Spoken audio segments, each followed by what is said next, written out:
Okay, the Orton-Gillingham methodology, and I say methodology because we're not really teaching the program here, we're just teaching the basics of the philosophy behind what Orton-Gillingham is about. Initially it was based on children with dyslexia, children with reading disorders. A lot of times they don't call it dyslexia in a report, they call it a reading disorder or a language-related disorder, and it's very specific, very, very specific to the symbols in language. And sometimes math isn't affected, sometimes it is affected, depending on the severity. I went for the training about 8 years ago because my son has dyslexia, and he was put on a 3-year waiting list at the downtown Scottish Rite Charitable Foundation Center, and I didn't really want to wait that amount of time, and the wait time was lessened if I took the training and another teacher and I took it together and then switched kids, kind of thing. It's really difficult to teach your own children anything. So this was especially the case because it's very systematic. It's a language-based learning disability. They have, at least average intelligence. A lot of kids can have a reading disorder, but still fall into the intellectual disability range. That would be a lot more difficult to instruct. The suggestions for remediation include early intervention, the earlier the better, in a structured multisensory language program on a regular basis. And that's really the key to this. It's multisensory. So I'm going to be referring a lot instead of Orton-Gillingham because that's just the philosophy behind it. It's a multisensory program. It's visual, auditory, kinesthetic, and tactile. And you can fit any of those things into whatever lesson you're teaching, like we try to do anyway. So the program should approach language instruction with the structured, systematic, direct teaching of the organization of language, and it should involve at least 2 of the senses. So the Orton-Gillingham methodology, the basis, like the big philosophy behind it, is that it's a neurological basis, right? The more pathways we try to access when we're teaching a child, the more chances they have of making those connections. Right? If some children learn incidentally, they just pick it up, it's automatic. This is not automatic. They haven't caught on in our basic style of teaching, so we have to try to access as many neurological pathways as possible, and that's where the multisensory piece comes in. It's diagnostic and prescriptive in that especially when it's a one-on-one situation, we see what the issue is by doing a little mini assessment. And then we get direct feedback because we see, okay, he doesn't know his short vowel sounds. We know that, or he knows this short vowel and this short vowel, but we need to work on these sounds. So that's an important part of it. The multisensory piece is the most important part of it. Structured and sequential, we'll go through a scope and sequence that I put together that starts with the basics and works its way towards progressively more difficult concepts. It's cumulative. You have to start and build on what you already know. You can't go halfway through the program and begin there. It has to build on each progressive lesson. The cognitive explicit teaching of rules of language, that's what we're doing. We're explicitly teaching what was not just picked up. It's flexible. We vary it for each child. Not everybody learns the same. One method might not work well for one child, but maybe for another. So we can play around with a few different ideas and adjust it to that child's abilities. And we teach it towards mastery and automaticity. We want them to know things quickly. And it's emotionally sound. That's very important. One of the most important things with working with these kids is that they know that they're getting better. They're doing well. They're not going, you're not stupid. That's what they think. They think, I'm stupid, I don't know this. Everybody else knows how to read. Children that fit into this profile, the ideal children with a reading disorder with at least average intelligence, they're the ones that you talk to and you know that they know what they're talking about, that you know that they understand exactly what you're saying. You ask them to answer a question, they answer it orally with no problems, or they can dictate a sentence to you, but you ask them to write something down, and that's when they become embarrassed. They know that their writing doesn't look like everybody else, or their reading, if you ask them to read aloud, is not like everybody else's. And this is what affects them emotionally, and that makes a big difference. There's a lot of kids that have the same weakness, but aren't aware of it. right? And as teachers, we know that, we see it every day. There's a big difference in that profile. The child that is strictly a reading disorder will benefit much more from this program. So a Norton-Gillingham method-based lesson, the multisensory it starts with a visual drill. What I've broken it down to on this slide are 3 basic areas. So the first part is a visual drill, the second part is the auditory drill, and the third part of the first section is the blending and fluency. This first section is building the automaticity. The second part teaches children how to sound out words, bigger words. We call it syllabication. We review what we previously taught, because there's always a new lesson taught. We review that and we tie it to the new lesson, and then we get them to syllabicate words, and we'll get into that later. The new lesson, and then a cumulative spelling dictation. And this spelling dictation looks a lot different than the old-fashioned kind of spelling tests that we're aware of. The third part is a sentence dictation, read words, which we'll get into in detail, and reading practice. Okay, the first part is the visual drill. This is where we use flashcards. We have flashcards with the alphabet, the first letters of the alphabet. Normally we provide flashcards at the workshop as well.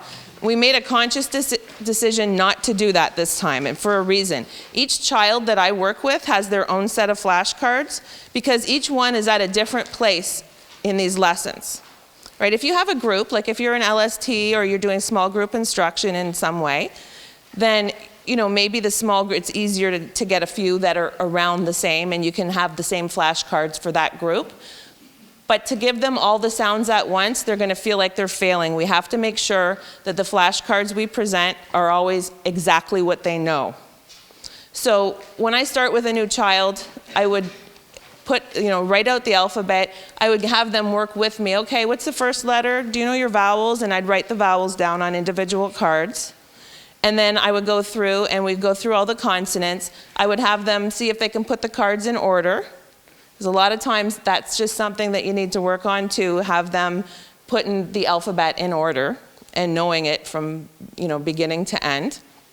And that LMNO is not one word or one letter. That kind of thing. So we go through that, and then when we're done, we have all the sounds that they know, and I put them on a little binder clip, just those round clips that you can get, punch holes in them, and then that's their set of cards. And then we add to them with each progressive lesson. So as we learn a new sound, we add that sound to the ring. So if a mistake is made, we put the card at the back. So if you can imagine just taking your flashcards, and they're saying the sound to you in the visual drill. You're presenting them with the letter, so they see the letter A, and they say, ah. And I go like this because it's natural. For each of the vowels, we have a little visual cue that's a very easy visual cue. For apple, we say, oh, there's a big, huge, shiny red apple in my hand. Ah, apple, right? And that's only at the beginning, and eventually we take away that visual cue. So ah for apple, I for itchy, for up, ah for O, and E is eh. They need to know that the shape that their mouth makes when they say eh. That's usually one of the most difficult ones. So it's eh. So they go through, and we make, if they're not getting it, if they see the letter E and they don't automatically say it, we do the visual, and they get it. They usually get it. And we go through those. So we go through the cards like that. Another one is X. We make it like you're opening a pop can, like that, and they get it that way. It's actually a pretty big, that's a pretty quick one. They usually get the more difficult ones that way. So we'll go through the whole deck. If they make a mistake, like, if or eh, then we just put that one in the back. They do catch on that you're doing that, and sometimes they might get upset. If they're the type of child that gets upset about that, I don't do it. It's just about making them feel good about learning the letters. Sometimes they're good with it, sometimes they're not. Usually they're okay with it, and they think, oh, they might go, oh, darn, kind of thing, but they'll go through and do it again.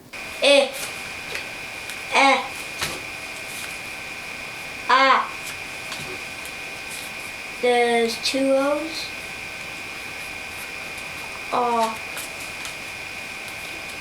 k, x, g, I, ch, h, b, d. Now, there's a couple of sounds that are trickier, and let me move over here, sorry.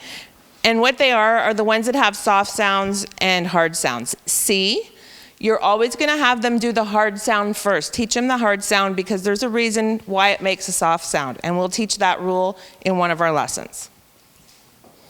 So if they see C, they don't say k and s until they learn that it makes a sound as well. Okay. The next part is the auditory drill. This is where the sand trays come in. This is also cumulative, and this aids in their memorization of the sounds and the sounds that they make. So if we start off learning that, what I would do is present the sound to the child, and they would give me the letter in the sand. So if I say ah, the student would say ah, A says ah, and make an A and underline it. And I always make sure that they repeat the sound, just for practice, say the letter, and say it again. Ah, A says ah, and underline it. And the reason we have this, we have bigger trays this time. It's a good idea for that because by the time we get to the end of all the A sounds, there's like 8 or 9 A sounds. We have A says well, if we just said the letter A, for example, if I said A, they can go A says A magic E says A I says A Y says A, EIGH says A. They have a whole bunch that they can go through, and they have to fit them all in one and be able to see it. That's why the contrast in the sand, it's actually salt. It's just salt from the dollar store. And the contrast, they can see the letters better, so they can see a color, and then they see and it really has to be like that because they look at it, and that's one of the senses that we're accessing is the visual part. And the tactile part. A lot of people do this on an iPad. I notice they have apps that have the same kind of, you can trace the letters or do whatever. That doesn't provide the tactile part of it that sand does. Some people do it on sandpaper. Sandpaper's tactile, but the problem is they can't see all the sounds that have been made. So there's some things that are a little bit better than others. I find that this is the best for me, and it works really well.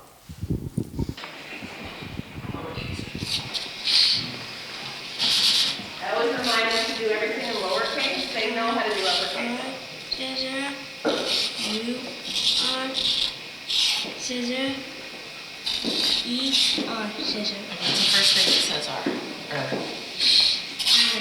Okay, good job. O, what says O? O says O.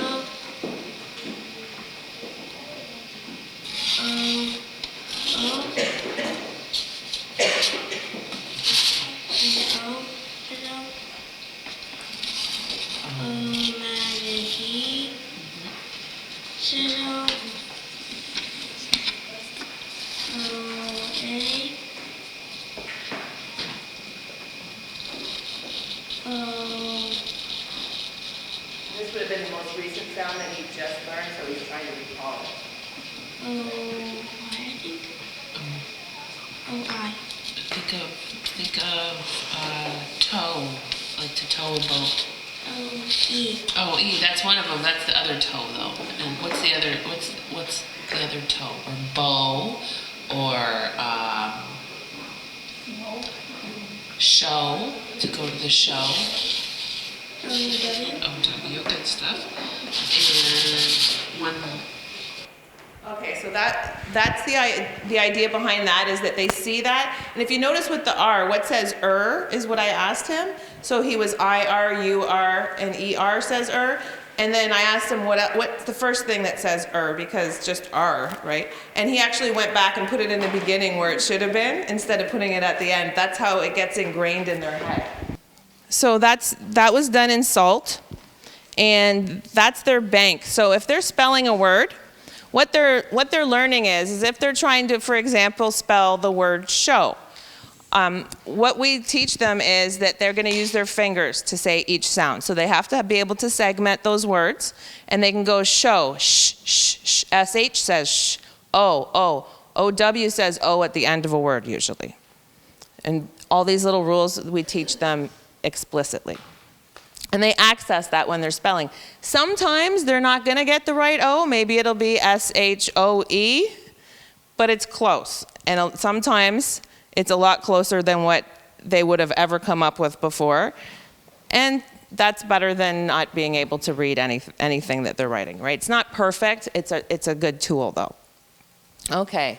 The blending, after first we do visual. We present the cards. They give us the sound.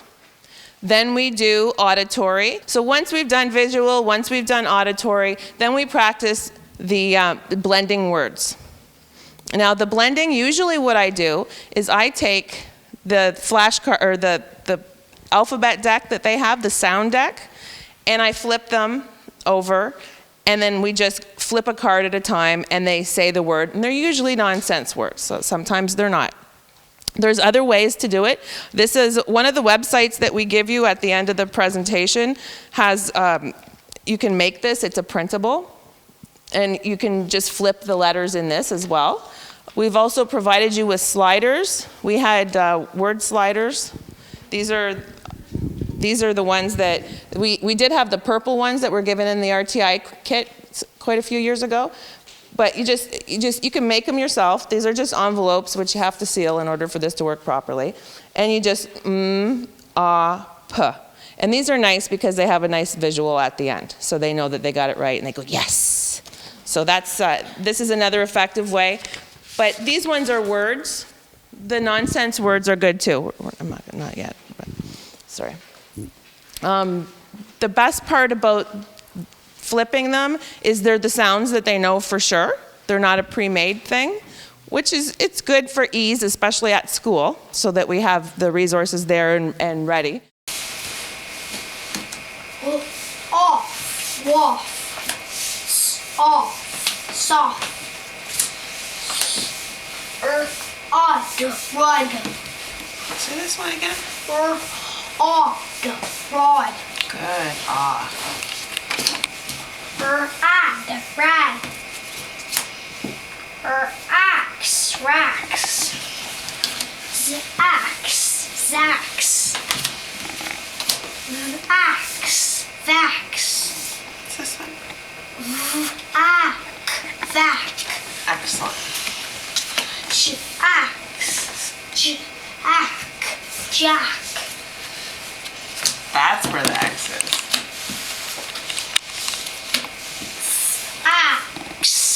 Vax. What? We need this to be at the end.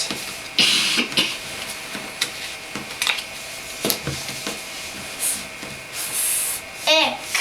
Thick. Is that a word? Yes. No.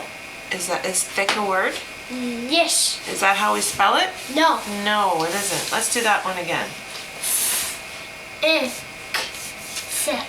Good job. How come that's spelled wrong? What's wrong about it?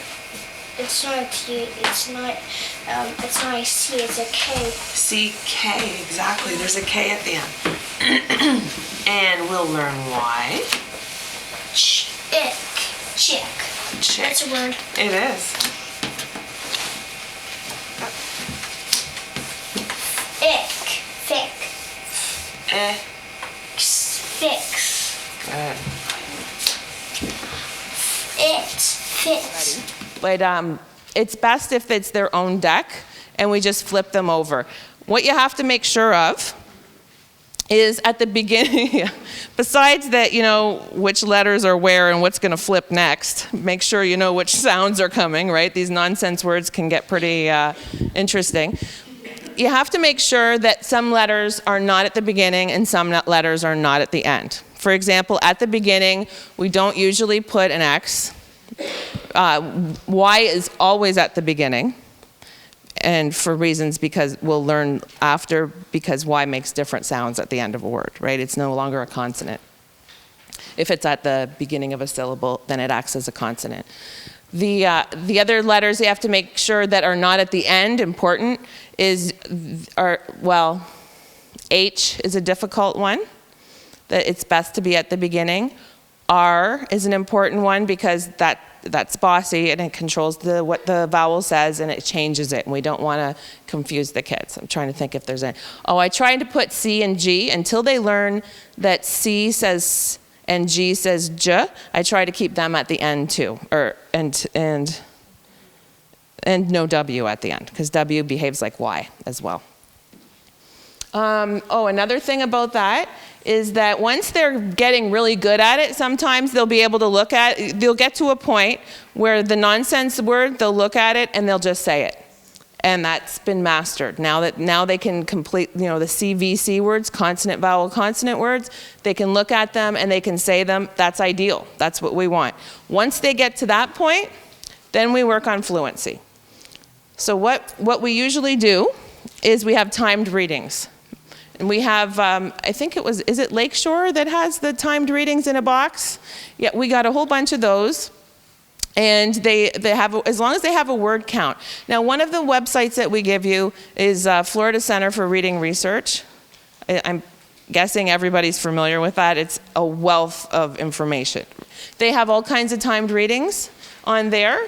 Another thing you can do is just take a passage, maybe that the child's interested in, do a word count at the end of each sentence, right? What I do is I give them a minute and see what they can read in a minute. And if they can read the whole passage in a minute, then we try a longer or more difficult passage. And we time them. And once they are timed, we write down their word count for that time. So we end up, there's a fluency graph, the yellow one of the yellow ones. Yeah. This right here. I'll write down the name of the passage at the bottom and the word count that they got, and then they fill it in. And this provides a nice visual because they do get better very quickly reading the same passage over and over again until they finish it within a minute. It's important to make sure that you pick a passage that they will be able to eventually finish in a minute, because otherwise they're going to feel like they're failing. Reading A to Z, if any of you have access to that website, it does require a membership. I highly recommend it's one of my very favorite resources. You have access to like thousands of books. Some of the assessments that we're providing for you, portions of them come from that site. They have books to address decoding, books to address vocabulary. They have all kinds of different books and resources. Yeah, and the fluency, they also provide it at the level. Now they have levels from A to Z, but if you click on it, it tells you the DRA, the Fontes and Pinnell, every single reading program there is. It tells you, even PM readers, I think, it tells you which level it's equivalent to. Fantastic resource. So now we move on to the next part of the lesson. It's the review and syllabication. So what we do is we come up with a list of about 10 to 20 words, depending on how quick of a reader you have. If this is somebody that really has to take time to sound out words, then you might want only 10 words. But if it's somebody that can go through them rather quickly, then you want 20. And the important thing about these words is that they only contain the sounds that the student has learned so far.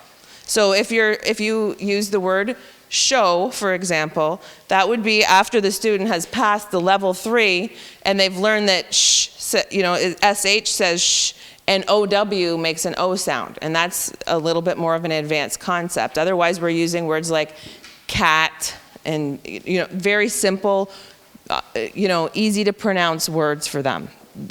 Shouldn't be any. Of course, the digraphs, SH, TH, WH, and CH, we teach them pretty close to the beginning of the program. They're usually caught on pretty quickly. No red words are put in this list, and by red words, I mean the words that cannot be sounded out phonetically.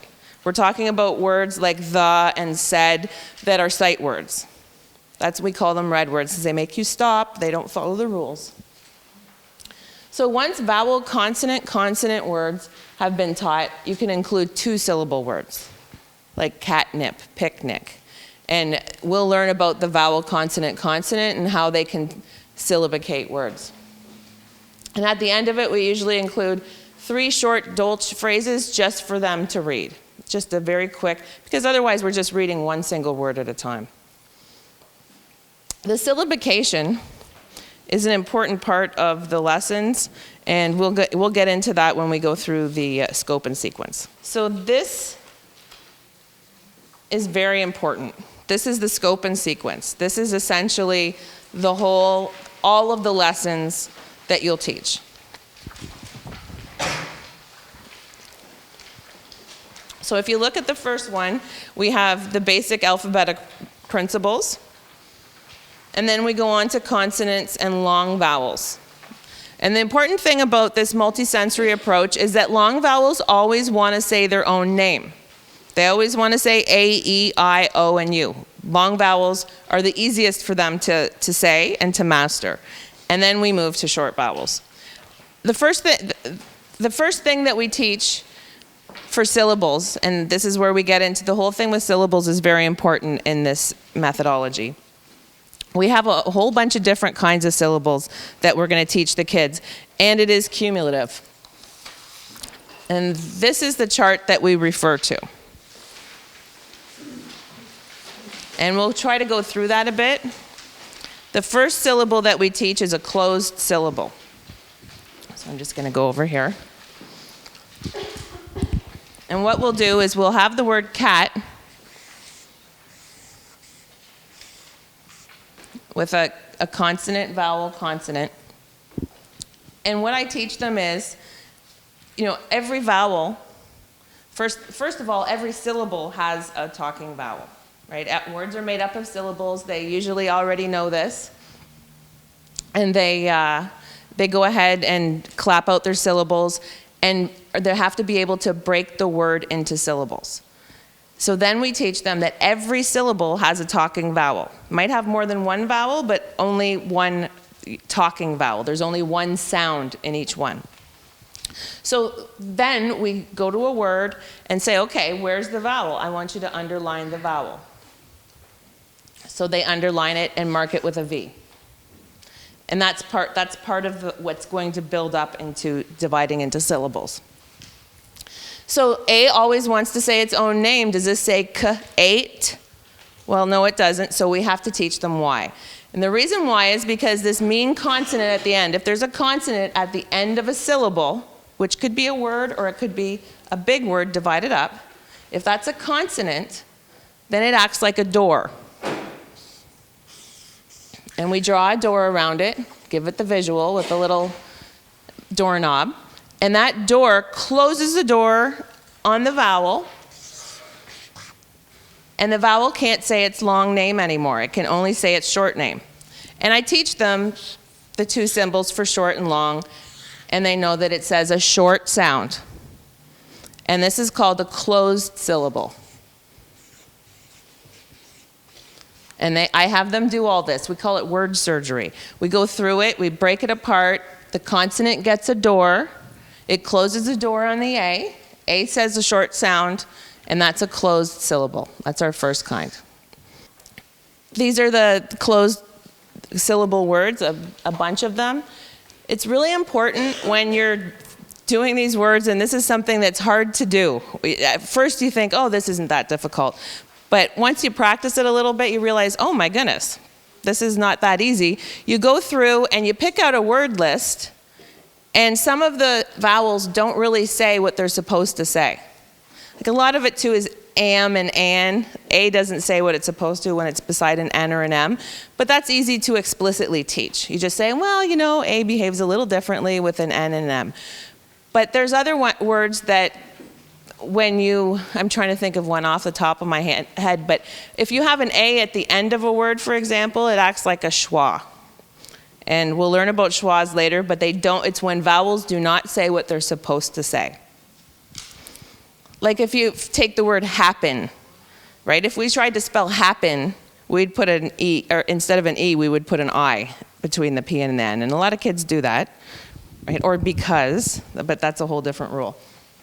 So you have to be careful that the vowels that you choose say what they're supposed to say, in the beginning especially. Once we learn about schwa, then you can throw all kinds of things at them. But until then, you have to do exactly what they're supposed to, what they've already learned. The next one that we learn is a vowel, consonant, consonant, vowel. That's when we start using this chart. Right now we only have one kind of syllable, and that's a closed one. So they're still learning just closed syllables, but we're going to start breaking them up a little bit differently now. So this is when we move from one small syllable to a multi-syllable word. This is when the kids can start pronouncing words with more than one syllable, which is a big step. So we'll have a word. That's my favorite one to use. And this is where the word surgery starts, where we're actually syllabicating. So the first thing we do, the very first step, and I believe there's a handout there of the steps for syllabication. Unfortunately, it's not all right in the right order. I think the front page is in the back. It's green, the green one. So these are all the important things that you need to know about syllabicating words. So the first step is always underline the vowels. So they go through and they say this is a vowel and this is a vowel, and we mark them with a V. That's step one. The next step, we have to draw a bridge between the two V's. And then we label what's in between the two V's. So that's a consonant and that's a consonant. And now we can look at our yellow chart and see it's the very first one, because it's the first one we teach. And we divide the word here. So if they're not able to read the word, they can't read it and then clap it yet, right? I can't say, well, how many syllables are in this word? They can't read the word. If they can read the word, then they're beyond this step. But we teach this step anyways because, again, it builds on what they're going to learn. So then once they've decided where it's broken up, then they go through, they look at the syllable. Okay, what does I say? That's what we need to know. I has more than one sound. Does it say I or does it say eh? Well, we have to look at the last letter of the syllable. The last letter of the syllable is a consonant. Then we draw a door, and it closes the door on the I. I can only say its short sound. That is a closed syllable. We just do CL for short. So now they can pronounce this. They can sound it out. P-I-K, pick. Okay, good. So now we can move on to the next syllable. Again, same thing. Last letter is a consonant. Put a door around it. Closes the door on the vowel. Vowel says its short sound. That's a closed syllable too. N-ik. So they have p-ik, pick, n-ik, nick. And it's important for them to say the whole word together, right? They have to be able to blend that and say pick, nick. And then they can read it. The kids actually love doing this activity. This is one of their favorite things. It's really easy to do, and it makes them successful. They're able to go through and sound out words that they couldn't before. All right, so we have our word. And what's the first thing that we do, Jacob? Underline the vowel. Underline the first two vowels. Good job. And then? Draw a bridge. Oh, what do we gotta draw? What do we gotta do before we draw the bridge? The V. We gotta mark the vowels with a V, and then we draw our bridge from V to V. And what's the next step? You put a C. Label our consonants. C and N are both C's. Okay, so now we go to our chart. We have V, C, C, V. We must go to our chart. Go over there. Point to where V, C, C, V is. The very first one, V, C, C, V. Excellent. Okay, so we're going to divide it where, Jacob? Right through the middle. Right between the two consonants. That's where we divide our word into syllables. How many syllables does that word have? 3. 2. 2. Good job. Okay, so now when we trying to figure out what our syllables say, we have to look at which letter of the syllable. The last letter of the Of the syllable, exactly. Syllable. The last letter. So in the first syllable here, what's the last letter? C. C. Is that a vowel or a consonant? Consonant. Consonant. So what happens? I have to make a door. Right? Why are you making a door? So I can, it says to the I, so it doesn't make a wrong sound. That's right. It's closing the door on the I, so the I can only say its short sound. It says, what sound? Eh. Eh. It doesn't say I. It says eh because the C is closing the door on it, and it is, what kind of syllable is that? A closed syllable. A closed syllable. So put the short sound over the I and the CL for closed. Okay. The short sound over the I. Good. All right, let's look at the second syllable. What does the first syllable say? Ick. Pick. Good. Now let's do the second one. What letter do we need to look at? C. C. Good job. What's the C doing? It's making the I not make its short vowel sound. It's making the I say a short vowel sound. Yep. Right, because it's doing what? Closing the door. Okay, so show me that it's closing the door.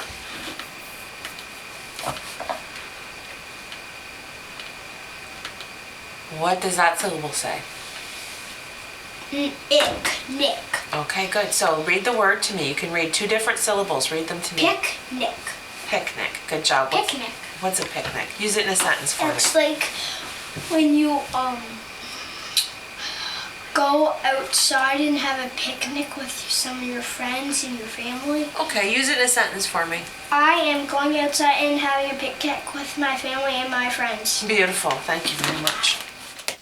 Okay, after that we have the consonant digraphs. That's ch, sh, w, th. Has a 2 beside it, has a superscript 2 because there are two sounds. There's th and v. So I teach both of them at once. There's th as in think and v as in this. It actually has two sounds. If I have an advanced student, somebody that really catches on quickly, I will also teach PH at this point, because it's also a digraph. It's a little bit later in the lessons, but if I have a student that really catches on quickly and they sometimes already have a lot of their digraphs, I just add PH to that. Usually that's one of those odd things. Children already know that.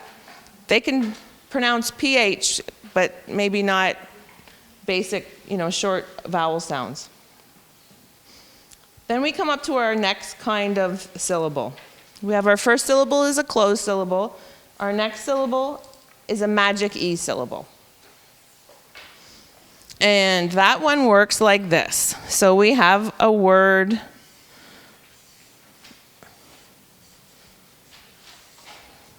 lake. They're going to say lack. That's what they want to say. They make that vowel short. But what we do is we say that there's an E. We have to underline our vowels, right? But this E at the end doesn't follow the same rule. There's an E at the end. It's vowel, consonant, vowel. What that E does is it gives all of its power to the A. And the A, even though there's a consonant there, that A is now able to have all that energy and say its own name again. Then after that, we learn about the different initial consonant blends. So you can add to their pack. You can add to their alphabet pack.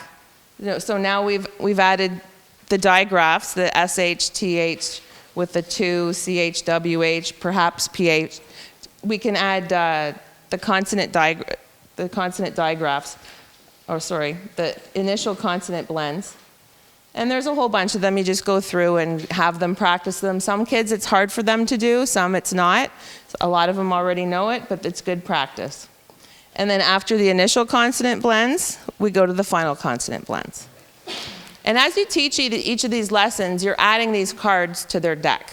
So that when you do that initial visual drill, you're having the digraphs, you're having the blends, right? And when you're in the sand, now at this point, if we said what says A always says A, but now A magic E says A too. We teach QU, Q and his little buddy U. He doesn't go anywhere without him. The first spelling rule is what's known as Sammy loves fried zebra. And that's S, L, F, and Z. When a word with one closed syllable ends in S, L, F, or Z, you double it. One syllable, closed vowel. So it's a short vowel, like bell, fuzz, that kind of thing. Pass, there's some examples. It's always doubled. And we have a funny picture of Sammy chasing after a zebra with a frying pan to show them, and they remember that and they think it's funny. Just the whole Sammy loves fried zebra. A lot of times, if I feel like, you know, some children really like to get artistic, I'll have them draw their own picture of what Sammy loving fried zebra looks like. It can get quite interesting. Okay, after that, we learn that C makes a k sound. And we draw a big C. We put ears on it, and a nose, and kitty cat mouth, and whiskers. And we see C makes a k sound when followed by A, O, and U. And we call it the cat rule. After that, we learn that C and K together, if a word makes a k sound at the end of a word, it will end in CK if there is one syllable, and again, if it has a short vowel. All the rules have to do with how many syllables and what the vowel says. So if it's a short vowel, one syllable, ends in a k sound, there's going to be a CK at the end. Okay. Third type of syllable is open. And it would be a word like halo. So again, our first step, underline the vowels, mark them with a V. Then we draw a bridge and label what's in between. So we have vowel, consonant, vowel. We refer to our chart. And you can see that this one's a little trickier because there's two versions of it. So what we always say is try the first one first. And we'll get into that in a minute. So now we look at the last letter of the first syllable, and it's not a consonant. There's no door. So that is an open syllable. And we can say h-a, hey. Same thing with the second one, open syllable. L-o, low, hey, low. When we get a little bit further along, I teach them, because sometimes it won't make sense. You'll read it, and it will not make sense at all, and you think, okay, what are we going to do about this? I think Robin's one of them. So I underline the first two vowels, mark them with a V, draw a bridge. I have vowel, consonant, vowel. I divide it here, and it says Robin.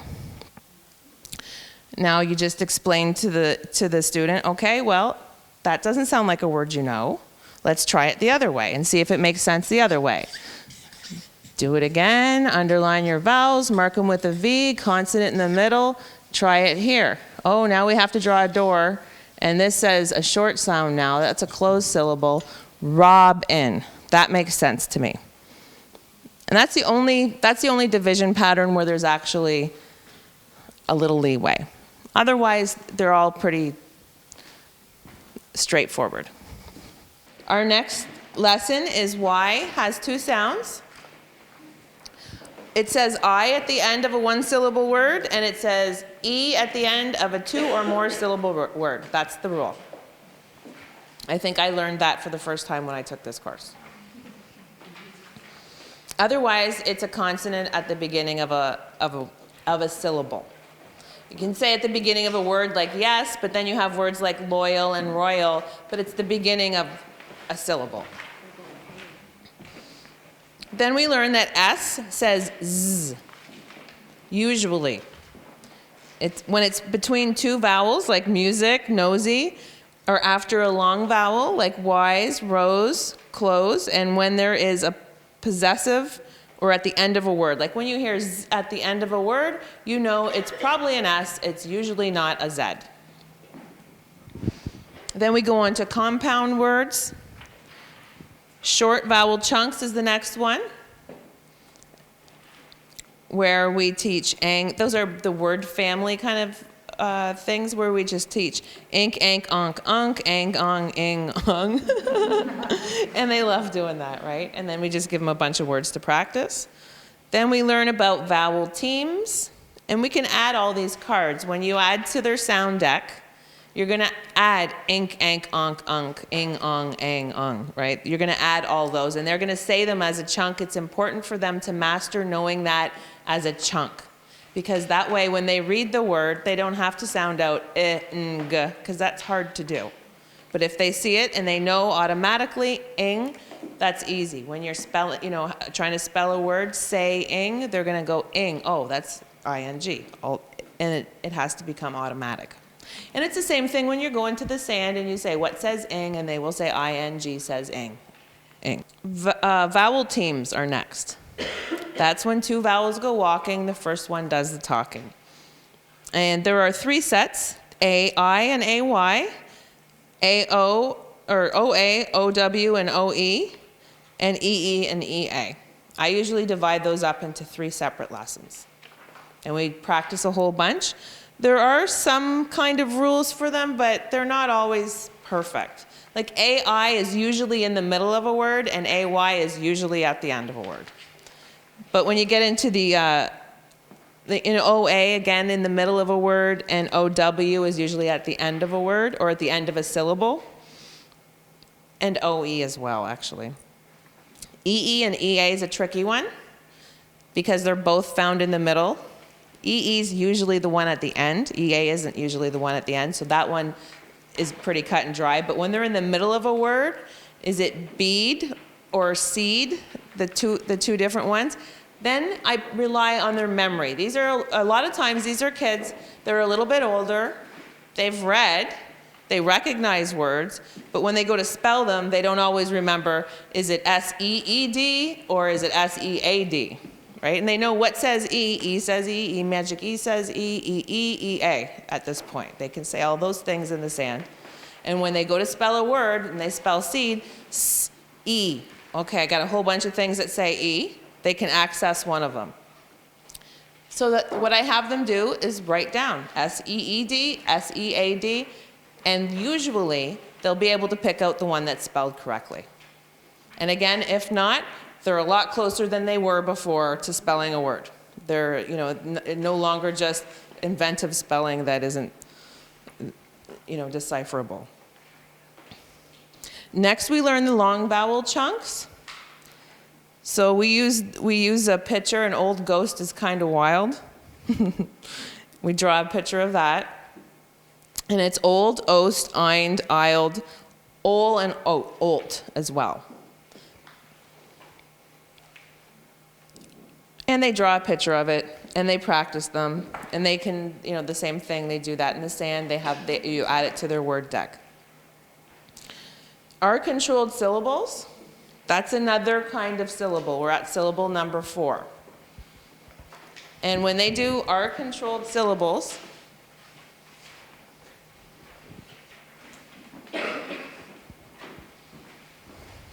syllable number 4, we call him Bossy R because he controls everything. So we have A-R, O-R. They say their own sounds, R and OR. There's no confusion. But when it comes to the other 3, they all say And again, that's where you have to go back, like the robin, and say, okay, which one looks like it might be spelled correctly? ER is an easier one because it's usually the one that's at the end of the word, but UR and IR are tricky because it could be either one. And when we have a word that's like that,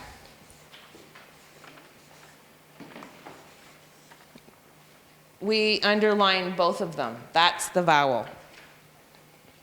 When you're syllabicating a word, OR or any one of the R-controlled vowels, both of them are the vowel, and it's important to underline both of them as the vowel. when they go syllabicating words that have AR, ER, any of the R-controlled vowels in them, they need to see that, because otherwise, when they're dividing up a word, they'll count that R as a consonant, and it would not count as a consonant. Just like, I'm going to step back for a second and go back to the consonant digraphs. If we had a word like rich, what we would do is, there's our vowel, but then we look at the end, and they need to know automatically that CH, SH, all those go together. So this right here, we have them draw French doors. We get fancy. And they still close the door, right? They still provide a closed door. I says it's short sound, and it's a closed syllable. So it's important for them to recognize that R's go with the vowel in front of them, and that the consonant digraphs belong with their H. And they're also, when they're finger spelling, R, I, ch is one sound.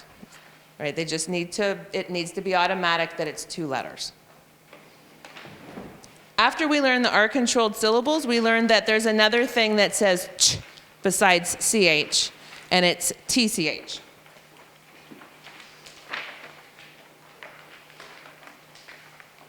One of the things that I teach them when it's TCH is that usually if there's no consonant between the short vowel and the ch, to protect it, we add a T, but the T is silent. So if you have a word like which and the I is short, I always say that the digraph is afraid of that short syllable, and we put a T and it's silent, doesn't say it anymore. This is the second lesson of the R-controlled syllables. It's on the next page. It's divided up into two, right? I did the first one with just AR and OR, and the second one was the other three. And of course, the different strategies that they can use to tell the difference between UR, IR, and ER is writing it down and taking a peek at it. Suffixes are next. Depending on the level of the student and how much they're able to soak in about it, I teach them a lot about affixes, and then we talk about prefixes and suffixes. An affix, and if you can, if they're an older student, you can teach them a little bit about root words, and that really helps them to understand meanings of words as well. Ing and ed are introduced first as suffixes. The important thing about ed, ed, is that you teach that it makes three sounds at the end of a word. Usually when they hear jumped and they try to spell it, they will throw a T at the end of the word. That's one of the sounds that it makes. And you can go through that. We don't usually have a T in a past tense word. It's always an ED. So you go through that, makes three sounds. Plant id. One of them sounds like id. One of them sounds like t, as in jumped. And the third one is just d, like played. Just sounds like there's a D at the end. But it's important to see. And there's all kinds of just different visuals, little cards, little pictures you can get that have the differences on them. I didn't print any of them out, but they have a lot on Pinterest. If you look it up, suffixes and prefixes. The next spelling rule number 2 is the 1-1-1 doubling rule. Again, it's all about syllables and vowels. If a word has one syllable, one short vowel, and one consonant at the end, we double the last letter before we add that ing or ed. That's why we taught the suffixes first. So we double it, and that's words like skip to skipping, swim to swimming. There's a whole bunch. You can get all kinds of examples and have them practice. The diphthong syllable consists of two vowels together that make a new and completely different sound. They are like digraphs, but they are vowels, not consonants. Right, SH and them are all consonants. These are just vowels that you put them together, and then they start getting a little tricky. So I usually divide them up. This is where W acts as a vowel. So just like Y acts as a vowel at the end of a word, W acts as a vowel as well. So OU and OW say ow, as in couch and cow, and OO and EW as in tool and chew. And there's all kinds of different things that you can get to practice. And of course, we would add those to our collection in their sound deck, and we would also practice those in the sand. And a lot of times, you know, you're thinking, okay, there's a whole bunch of sounds now, it's going to take us an hour to get through all these sounds. Once they master and they know a whole, you know, they're going to get the k and s sound right away. You're going to get rid of those in the deck and just keep your newer ones. So it's like a trade-off, right? They're going to master some of them by the time they're getting the new ones. So you're still taking, you know, 5-10 minutes tops to go through the two activities together. Then we learn another diphthong, which is oo, or as in look, took, book, and crook. And then we can talk about plurals. And there are all kinds of rules for plurals, right? I usually have a sheet that I go through, and you can, you know, look up that lesson, see what there is. There's a whole bunch of different rules for plurals. There's irregular, where the whole word changes, but there's also, you know, just add s or, you know, add es kind of thing, depending on what the rule is. Then our second spelling rule is s, u, v, and z may take an e. So words that end in s, u, v, or z should have a silent e at the end. They're usually words that do not have a short vowel, and remind the students that the e at the end of the word is usually silent. Again, that e's don't make sounds at the end of words. Those are words like sneeze and snooze and sleeve. Next are some more short vowel chunks. All, awk, and alt. Those are just different sounding ones that they are going to memorize as a chunk. And then we're already on to level 3. Okay, so PH is at the beginning of level 3.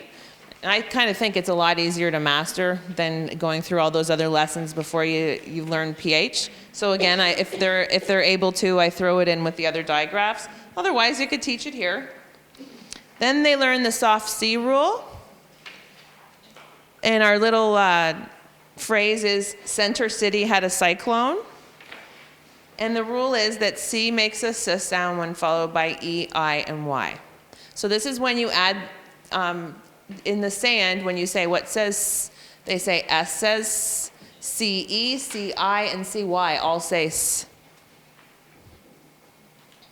And again with soft G, it's gentle ginger loves the gym. E, I, and Y. Again, those are the 3 famous vowels that change the sound of those words. We can then teach them that D, G, E also says J. And it has the same rule as the TCH. It's afraid of short vowels. You gotta put that D in there to protect the G from the short vowels. It doesn't like it. Actually, what it does is make the vowel not be a long vowel, right? Because that E, the magic E, can only jump back one consonant and one consonant only, right? So if you add that extra letter in there, D or T for which or edge, then it prevents the E from jumping over the consonant and making the vowel long. And by this time then, if we ask what says J in the sand, J says J, GE says J, and DGE says J.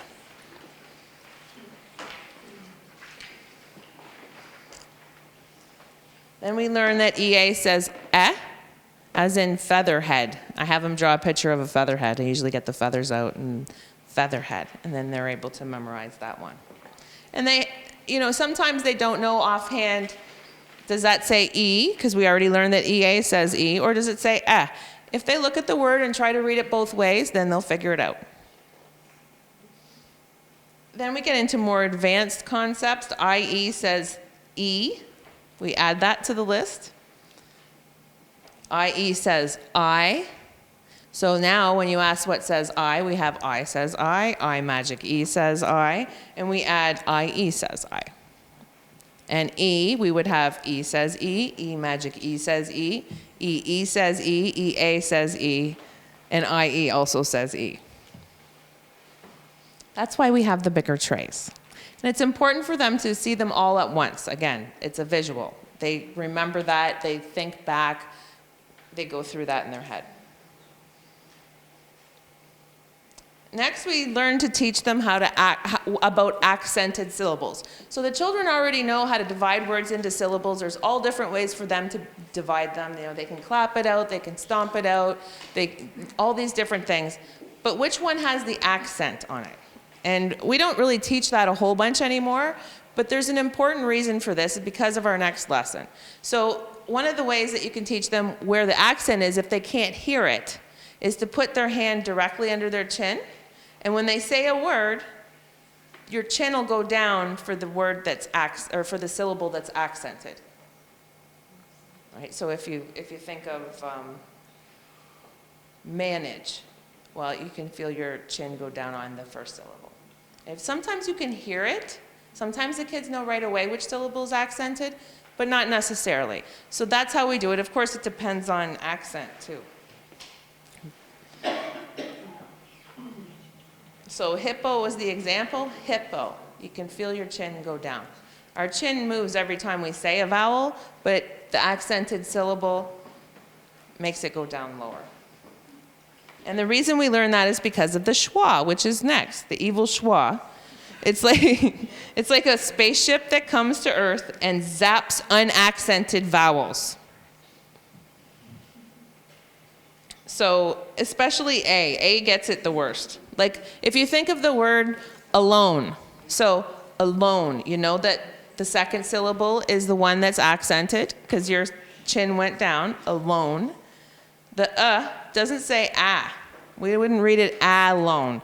They would say alone, and that's a schwa, that because it got zapped by the spaceship and it could only say that's it. That's what we teach the kids. And then they draw a little spaceship that zaps it when they're doing the syllabication, and they know it's a schwad syllable, or vowel rather. They'll draw a little spaceship, and I try to avoid that. That makes it take forever. Comma. Usually if it's an A at the end, it gets schwad, gets zapped. Those are the difficult ones because then we have to start guessing. What goes at the end? It says Should it be a U? And then we write it down, take a look at it. A lot of it's memory. Then another diphthong, the oys and ahs and ahs. This is one of the ones that they absolutely love learning, the shuns, T-I-O-N, S-I-O-N. They're like, no way, that says shun. They usually get to a point where they learn the difference, otherwise it's S-H-U-N at the end of every word. And there is a bit of a rule to this, and shun is a chunk, you teach it as a chunk. And when you say what says shun, T-I-O-N says shun, S-I-O-N also says shun. But if you say what says jeune, then that's S-I-O-N, like vision. There's a difference there. They can both say shun, but only S-I-O-N says jeune.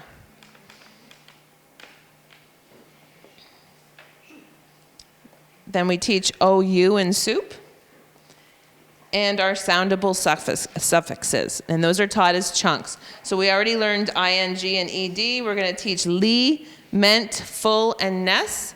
And those are helpful because when they write mint, like government, they're going to put M-I-N-T until they learn it as a chunk. Same with ness, happiness. We say and it's an N-I-S-S. They'll learn that it's an E, and they'll start writing it as an E.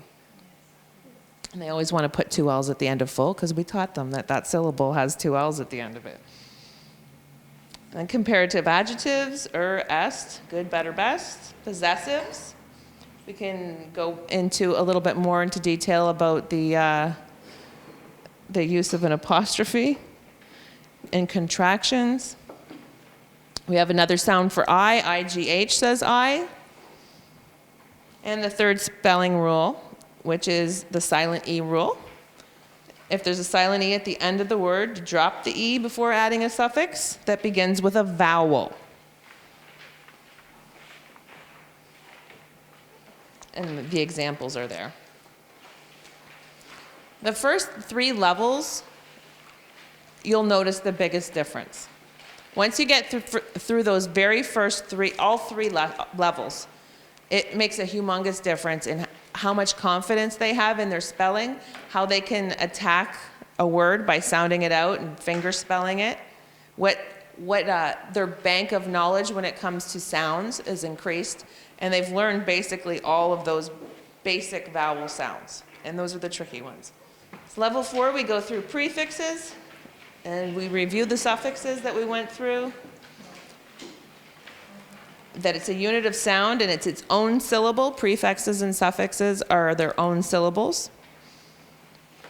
And again, if they're able to, teaching children root words is fantastic. If you can work it in, if they can learn the Greek and Latin roots, I know that sounds a little advanced, but some basic ones like bio, or ology, we teach that, and it teaches that that's the study of, right? That kind of thing. And they usually really enjoy learning those bits of information because then they can kind of guess what words mean. The fourth spelling rule is the 2-1-1 doubling rule. Again, this is important to know where the accents are in words. This sounds a little complicated, but once you do it a couple times, you'll get the hang of it.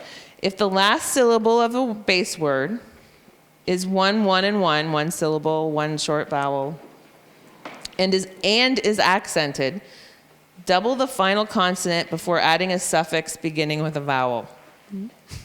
I know. So permit, it's not permit, it's permit. That's the one that we're talking about. We would double the T before adding ed, ing, depending if it starts with a vowel.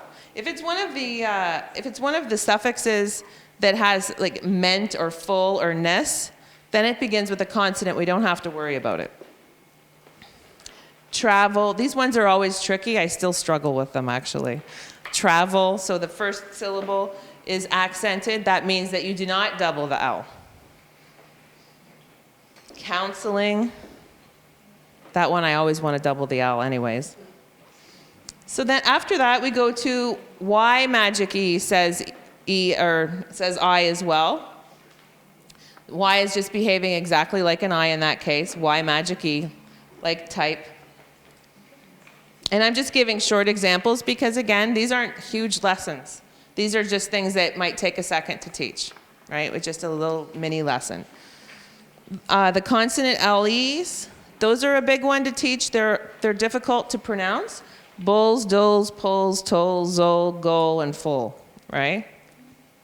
And they learn those as a chunk. They learn to look at them and master them. And the rule is when a consonant is followed by the letters LE at the end of a word, the E is silent and the syllable sounds like a consonant blend. It sticks together. And the CKLE, CLE, and KLE, basically the same thing. And then we go into STLE, thistle, castle, whistle. We know that it says soul, and then that T is silent. Spelling rule number 5 is final Y to I. When a base word ends in a consonant Y, change the Y to an I before you add anything, the vowel, anything that begins with the vowel, the suffix. So U magic E, U, E, and U magic E also say oo. That's an oo sound. So when we say ask what says oo, it's O says oo, and UE and U magic E. Minor vowel teams, EI and EY, that's E, they say E. Key, hockey, ceiling, either. Those are, EI is usually at the beginning or middle of a word, EY is usually at the end. And EI and EY also say A is the next lesson. So we add those. And it seems like a lot throwing it at you all at once, but when you teach these in succession, and they add it each time, and you keep practicing it each time, pretty soon you'll be reciting it in your head too. You'll know it off by heart, and so will the student. Because every single time you sit with them and they recite what says A, it's just going to keep building in their memory. A says A magic E, so I can rattle them all off, right? I've done it so many times, and you go through it, and they do learn it, and they are able to rattle it off quickly. It seems a little impossible, but we're just going through it quickly. This is like 2 years of teaching right here. We're up to this point almost. One of the last syllables at the bottom there is a VV syllable division. Those are when there's two vowels together, that's where it breaks up, right? And again, we would have to divide the word up, but you have words like neon, it would be divided right in between them, or radio. And each vowel is its own sound and its own syllable. And now we're on to accumulative spelling. And this is where I give them about 10 words, roughly, about 5 minutes of an activity. It's words that we just learned. If we just learned the OA sound, I'm going to give them words to spell like boat and goat. You know, try to come up with 10. Sometimes it's really hard to come up with 10 words, but whatever you can, just to get them to practice. You know, I might have to remind them the first one or two. They're going to sound them out on their fingers, b, o, t, right? And then they're going to, their first finger, they're going to go b, that's a B. O, what says O? And they will remember that, hopefully, that their last lesson was OA says O. And either that or they'll go through. O says O, is it B-O, teat, my third sound? No, that's not right, and we go through that together. Usually, though, if it's a new concept, it's not that big of an issue. Now, I'll have, you know, maybe 5 or 6 of the newest concept, and then I do a couple of the previous concepts as well, so that it's still fresh in their memory. So they'll go through that, and the important part is the finger spelling, knowing that each letter goes on a finger. Each sound, rather, goes on a finger. And then they can go through their repertoire of sounds for that particular word, and then they can hopefully come up with a spelling that's somewhat accurate. And we practice them, and hopefully they're very successful. I always say, oh, good job, and you just encourage them and try to get the, and if it becomes too difficult or they shut down, then we're done the activity. We go on to something that's more fun that they can have success with. The next part of it are the red words. Now the red words, I've given the list. There's a list at the back. Did everybody get to grab a list of those? What's that? Oh, the sentences. Sorry. At the end of the cumulative spelling drill, those 10 words, I give them usually a sentence that contains only words that they know. So our red words that we're going to learn, they might have 5 or 6 of those down pat that they know off by heart. I might use those, and a couple of the latest concept words. So the goat was in a boat, perhaps, right, for our current lesson. And the important thing I want them to do is to count out the words. So they're going to count those out. The goat was in a boat. 6 words. I have to have 6 words. So then they're going to go through each word. I know it's one of my red words. You know, goat, g-oat. They're going to go through each one like that. And the part about this that's important is a lot of times when children are doing a really good job writing, and they go to write down their thought, and they're missing a whole bunch of words. And you think, okay, you left out in, the, all kinds of, and this way they can count and make sure and say, okay, which word's missing? You have 5 words, and we need 6. Which word did you miss? And they can go, okay, the boat or the goat was in the boat, and figure it out by matching them up. So it's just one sentence, and it's very easy. It's something that they have no problem. The words shouldn't be a problem. And a lot of times the words are the ones that I've given them for the spelling dictation so that they can even refer back to them. Again, just so that they're successful. The red words. So the red words are the ones that don't follow the rules. We have all these sounds that we can put together and sound out and make sense of, and then we have all these other words that it doesn't matter what we learn, we're not going to be able to sound them out. So we learn them as what we know as sight words, and we memorize them in different ways. So the whole idea behind this is we try to take a multisensory approach to memorize these words. The way that Orton Gillingham suggests their methodology is pretty simple. You hold the card out. So if I have a card that it has the word the on it, I would hold it out and I would put my hand on my shoulder. I'm going to need your help. I'd put my hand on my shoulder and say the word the. T-H-E, the. And they would do that 3 times. And that's their practice. So I did that for a while. And then I don't know if I got bored of it or the kids got bored of it or whatever it was, but if they have 5 or 6 words and they're tapping and they get a little tired of it, so I come up with a few different ways for them to practice. My favorite is we gave you Play-Doh last night. This is my absolute favorite. What I have them do is if I have the word the, they count the letters. So they know that there's 3 letters in the, T-H-E. Then I have them divide the Play-Doh into 3 equal parts. So we have a couple skills going on there, right? They divide them into 3 equal parts. That's hard. It sounds pretty easy, but to try to get a child to divide Play-Doh into equal parts, I have a hard time doing it. But they work on it. Then they have to roll each piece into a worm and make it, if it's a T, it's a straight cross and a cross, going across. And I make them go ahead and make the letters exactly the way they're supposed to.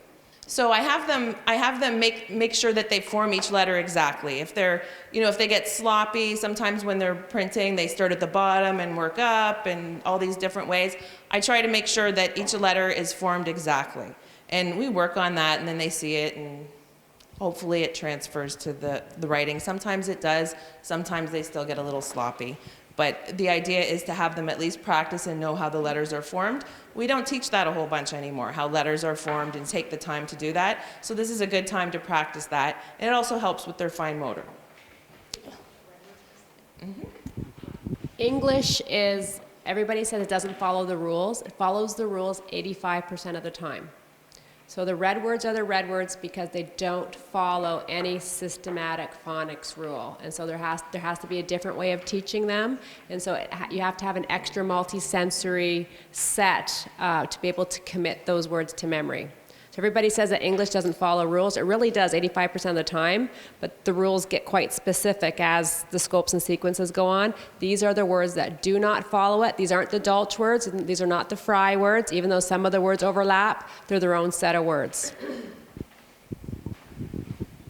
Another way that I found that was kind of interesting for younger kids was the parking lot. I gave you each one of these. You might want to photocopy it. I would suggest laminating this because ideally what you do is you write the words right on it. So if they have 10 words that they're learning, I usually don't give 10 words at a time. But if they have that many, you write them on there. You could use a vis-a-vis marker. And they take their little car and they park it over the words as they read it. So we only gave you 1 car, but ideally you would have a car for each word, and they could completely fill up the parking lot once they've read all the words. That's a really popular activity. Or you could just print out the parking lot and add it, and they can read the words right off of that. One of the other things that I do with red words is the children have their own set, just like their own set of cards, flashcards for their sounds. They have their own set of red words. So I'll start with maybe, especially if it's a brand new student, I'll start with maybe 3 to 5 words. And the idea is for them to master them. They have to be able to read them, and then they have to be able to spell them. So what I do to manage that is I have the words written on a card. This is the same idea as with the phonemes, all the sounds are on cards. I would write their word on here, and then they would practice them, they would tap them out, they would do whatever they want to do with them, with the Play-Doh, and I let them bring them home with them and with the Play-Doh, and I give them all the tools in order to practice. So then what we do is when they come back to me and we practice these, it's not like a spelling test. What it is we're practicing the words. So they're actually going to print, and they're going to print all in lowercase letters. And I'll say, this is the word the, and they're going to write it down. And if they don't get it correct, instead of saying, try again, what I do is I say, does that look right to you? Because most of the time, children know if they didn't spell a word right, most of the time. You know, just like the old trick where you and underline the words that you know aren't spelled correctly, so they're not coming up to us every 5 seconds and saying, how do you spell this, how do you spell that? They know, they've memorized it, they've read it, they're just not recalling it quick enough. So I'll say, oh, you know, does that look correct? And they'll look at it, and I always say that, whether they get it right or not. And usually they'll say no. If they're not one of those kids at first, I teach them to be.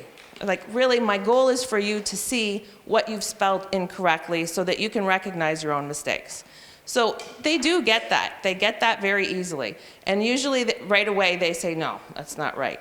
Like, what do you think needs to change? And then they usually make the right correction. If they studied the words and they're working on them, they usually are able to move things around. Sometimes I might make a suggestion like, oh, you have one extra letter. There's a letter there that doesn't belong. Or you might want to change one letter so that they're going to be successful. And then when they're done, I show them the word and say, is that correct? Right? Usually, if they still gotten it wrong, a lot of times, you know, if it's a brand new word, they'll get it incorrect, and then you could see that they're starting to, okay, getting sick of this. I'll just show them and say, is that correct? What needs to change? And they'll change it, and then away we go to the next word. If they get it correct, boom, right on, first time, they get a sticker on the back. And after 3 stickers, we get rid of that card. So it's not a matter of it's right, it's wrong, you've memorized it after 1 time. It's at least 3 times with it being an automatic recall. And they're usually pretty happy about those stickers, and they rip them off, the card off of the ring, and they want a new one right away. At the end of an ideal lesson, that 50 minute to 1 hour lesson, we read for 15 minutes. And it's usually a decodable book with all the sounds that they know. I have yet to give a lesson where I can sit and read with the child for 15 minutes at the end, just so everybody knows. I'm usually too busy with the other parts of the lesson. Usually it's a little passage that we read, and it may be 1 or 2 minutes, and then I give them a book to read at home as practice. And they usually like to do that. This says, why can't I skip my 15 minutes of reading tonight? So student A reads 20 minutes a day. That's 3,600 minutes in a school year. That's 1,800,000 words. 5 minutes a day, 900 minutes in a school year, 282,000 words. And 1 minute each day, 8,000 words. And when you see it like that, it really makes a huge difference. Is there a copy of that somewhere? Yes, it's hanging up on my wall in my room. Isn't that great for parents?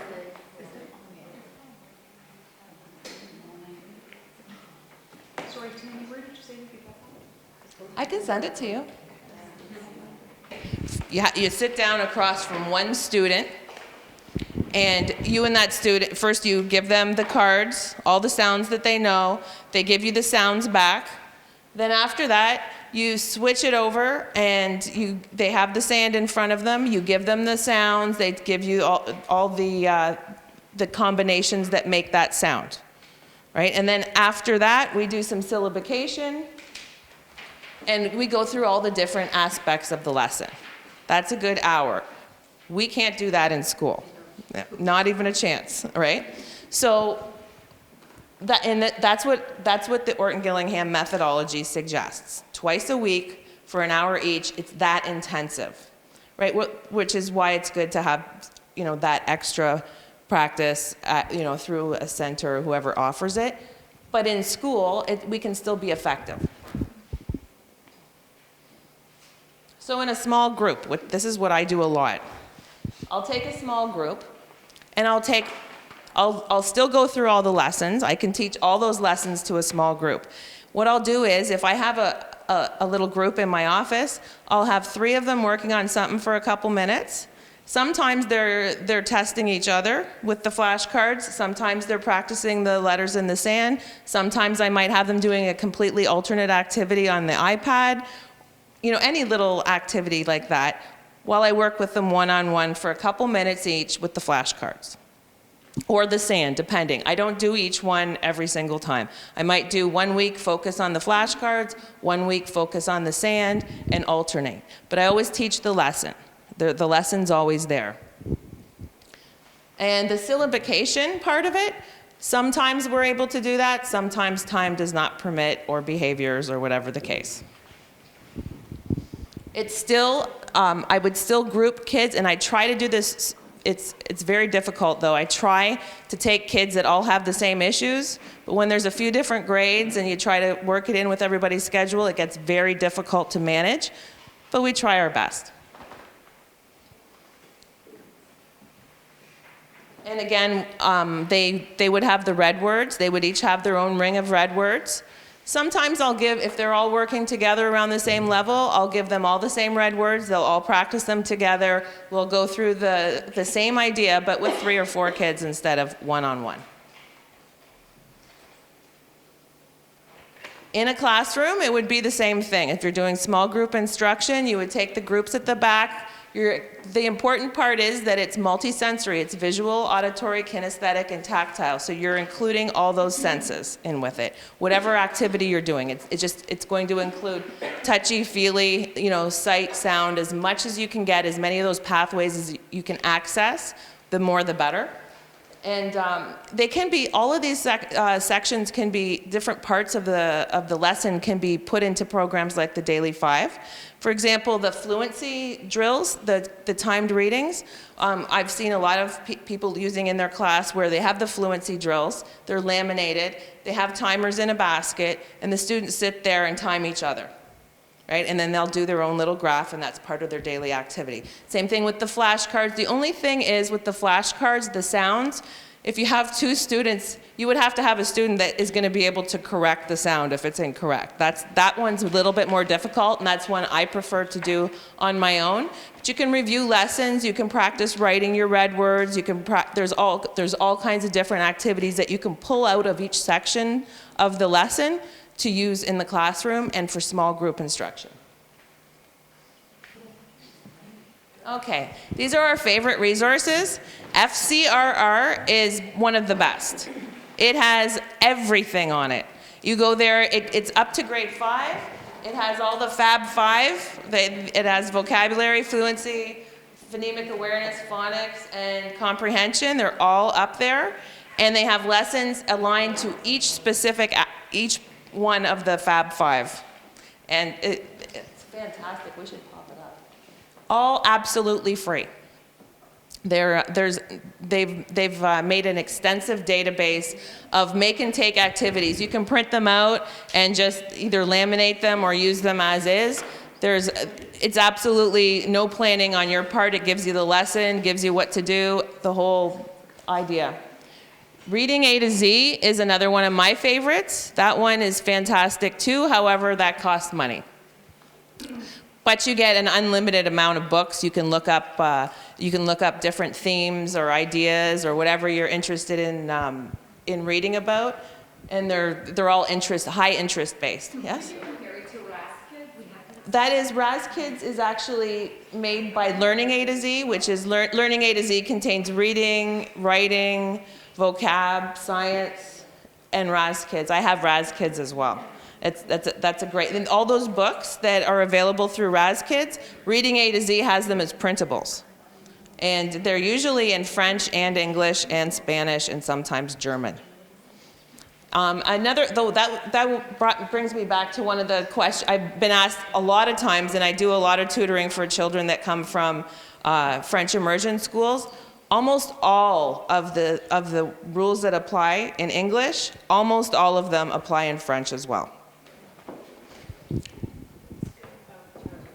What's good about reading A to Z is that you can have a lower DRA level, but higher maturity themes too for our struggling junior intermediate students. And the A to Z we have in Sandwich West, it's English, but there's also all the French books. It's Yeah. the same book, but translated.